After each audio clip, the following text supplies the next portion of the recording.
हरियाणा में अगले 48 घंटे तक वेस्टर्न डिस्टर्बेंसेस की वजह से बादल छाए रहेंगे। आंधी तूफान का मौसम भी देखने को मिलेगा। मौसम के पूर्वानुमान से जुड़ी ज्यादा जानकारी के लिए हिसार की चौधरी चरण सिंह हरियाणा एग्रीकल्चर यूनिवर्सिटी के वरिष्ठ कृषि मौसम वैज्ञानिक डॉक्टर मदन कीचड़ से खास बातचीत की है। टोटल न्यूज के associate editor doctor Mahesh Kumar ने।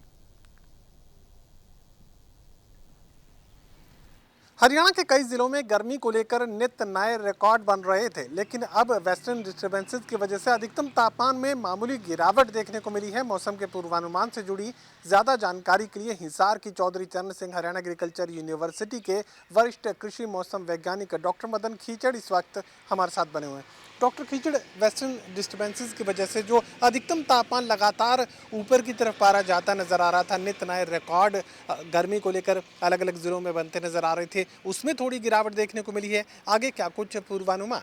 हाँ, कई दिनों से लगातार तापमान में बढ़ोतरी देखने को मिली थी और 40 डिग्री से ज़्यादा हरियाणा में ज़्यादातर क्षेत्रों में तापमान रहा है। अभी कल एक पश्चिमी विक्षोभ जो पहाड़ों की तरफ बढ़ा था और उसके आंशिक प्रभाव के कारण कल 27 अप्रैल को रात को मौसम बदलाव देखने को मिला है और उसके कारण कल धूल भरी हवाएं भी हरियाणा में ज़्यादातर क्षेत्रों में चली और कुछ एक क्षेत्रों में बूंदाबांदी हुई। अब ये मौसम आज भी बदलवाई है और अगले 2 दिनों 29 और 30 अप्रैल तक ये मौसम में इसी प्रकार का बना रहेगा। बीच बीच में गरज चमक और धूल भरी हवाओं के साथ चिटपुट बूंदाबांदी की भी संभावना है। अधिकतम तापमान में गिरावट देखने को मिली है। न्यूनतम तापमान में किस तरह का परिवर्तन इस वक्त महसूस किया जा सकता है और आंधी तूफान की स्थिति क्या अगले 2 दिनों तक इसी तरीके से बार बार देखने को मिलेगी?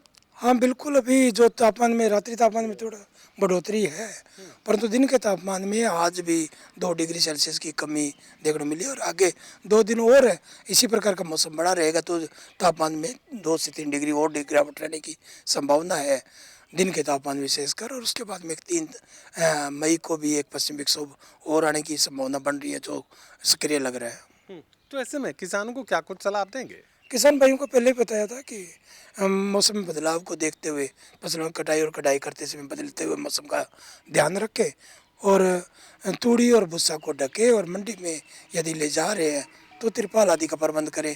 कभी नरमा कपास की बिजाई का भी समय है तो ये बदल रहा है मौसम, तो बदलते मौसम का ध्यान रखें क्योंकि अभी जो आगे वाला पश्चिम विक्षोभ है वो भी थोड़ा सक्रिय है तो इस तरीके के अभी लू के थपेड़े थोड़े कम रखेंगे। चलिए, लू से राहत लोगों को बनी हुई है। अगले 48 घंटों तक वेस्टर्न डिस्टर्बेंसेस की वजह से अधिकतम तापमान में गिरावट देखने को मिलेगी। इसके अलावा आंधी और तूफान का मौसम भी देखने को मिल सकता है और 48 घंटों के बाद एक बार फिर वेस्टर्न डिस्टर्बेंस दस्तक देगा, जिसका असर हरियाणा पर देखने को मिलेगा। सहयोगी कमल के साथ doctor Mahesh Kumar, total news, Hisar.